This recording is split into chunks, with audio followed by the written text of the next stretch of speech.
ఇదా ఇదేనా?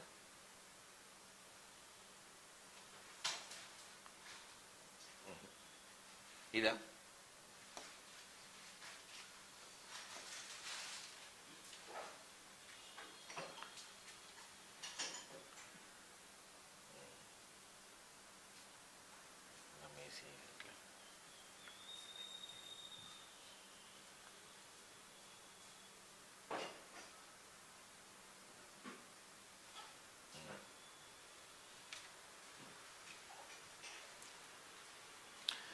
గెలిచి ఓడిన మోదీ పార్టీ అంటే మీరు లోక్సభ ఎన్నికల్లో మ్యాజిక్ ఫిగర్ దాటని బీజేపీ 300 చేరని ఎన్డీఏ 100 లోపే కాంగ్రెస్ మిత్రులతో కలిపి 233 ఓటర్లు విలక్షణ తీర్పు.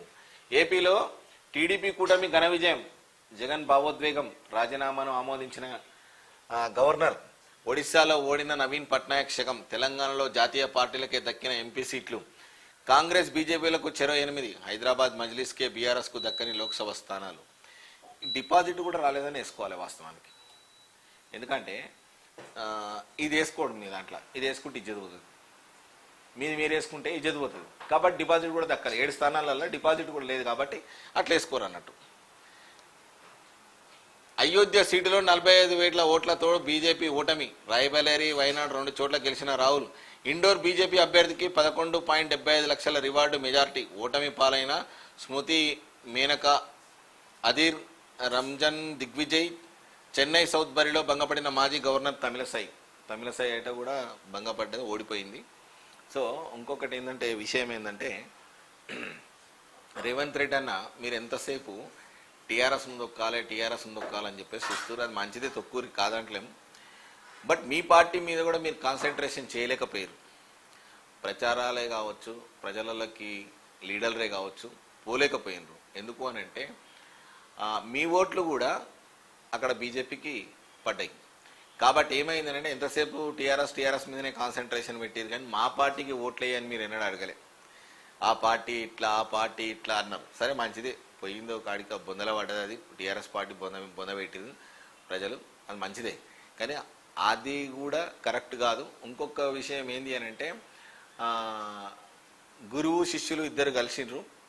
అక్కడ గురువు ఉన్నాడు, ఇక్కడ ఇప్పుడు కేటీఆర్కు గిఫ్ట్ ఇచ్చిండు, కేసీఆర్కు గిఫ్ట్ ఇచ్చిండు చంద్రబాబు నాయుడు అని చెప్పేసి కూడా ఒక టాక్ వచ్చింది.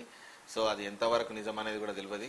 ఇద్దరు కుమ్మక్కై బీజేపీ వస్తే రాని, లేకుంటే లేదు, ఆ పార్టీతోటి మాకు సంబంధం లేదు, ఆ పార్టీతోటి లెక్క కూడా కాదు, మాకు ఉన్నది ఒక టీఆర్ఎస్ పార్టీ, దాన్ని బొందబెట్టాలని చెప్పేసి ఇద్దరు రేవంత్ రెడ్డి, చంద్రబాబు నాయుడు డిసైడ్ అయినరు అని చెప్పేసి కూడా ఒక వార్త మనకు వచ్చింది. సో అది ఏమైనప్పటికీ కూడా మీ పార్టీకి ఇంకా రావాల్సిన సీట్లలో ఖచ్చితంగా బీజేపీ మాత్రం తీసుకున్నది. ఇంట్లో 50-50 అయితే ఖచ్చితంగా అయింది.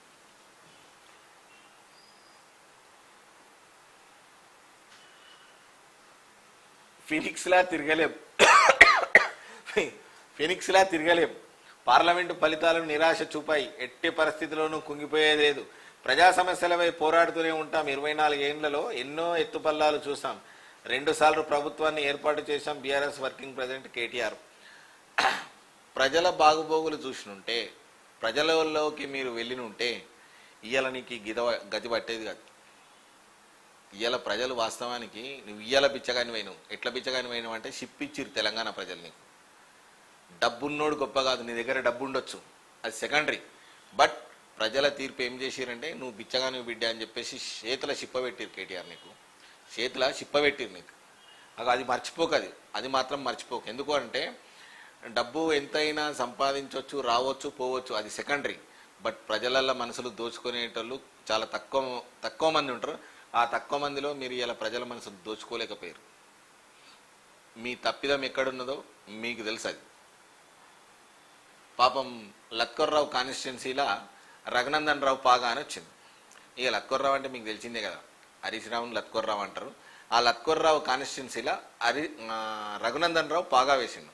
అంటే ఒక గజ్వేల్ కాన్స్టిట్యున్సీ కావచ్చు, ఒక సిద్దిపేట కాన్స్టిట్యున్సీ కావచ్చు, ఇవాళ బీజేపీకి మద్దతు ఇస్తున్న ఈ కాన్స్టిట్యున్సీలు అని అంటే మీరు చేసిన పనులు ఎటువంటి పనులు ఒక్కసారి మీరు ఆలోచన చేసుకొని గుండె మీద చేసుకొని ఆలోచన చేయి. లత్కొర్రావు నీకే చెప్పేది.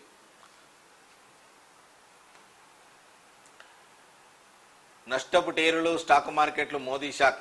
ఒక్కరోజే 31 లక్షల కోట్ల ఆవిరి. భీకర నష్టాల్లో మార్కెట్ సూచీలు. అమ్మకాల ఒత్తిడిలో మదుపరులు. సెన్సెక్స్ 4399 పాయింట్లు, నిఫ్టీ 1379 పాయింట్ల క్షీణత. 21% నష్టపోయిన అదాని షేర్లు.